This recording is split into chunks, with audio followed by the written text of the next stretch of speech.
pala ang kaganapan ko dahil nga sila ay fasting. Ayan nga pala, marami na naman akong niluluto.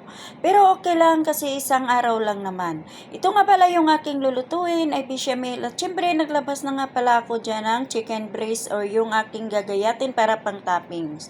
Hello mga kakabs, ito na nga yung aking ginagayat na manok at syempre meron na rin akong sibuyas. At una muna ako maglalagay dyan ng kunti lang mantika para hindi naman siya gaano magmamantika kasi nga itatoppings ko lang yan sa macaroni na aking lulutuin. Ito nga pala yung aking ginagawa. Ay, syempre paulit-ulit lang naman to. Ayan nga pala yung aking niluluto at tinitimplahan ko lang. Hindi na ako naglagay ng asin yan kasi dinamihan ko na ng chicken cubes.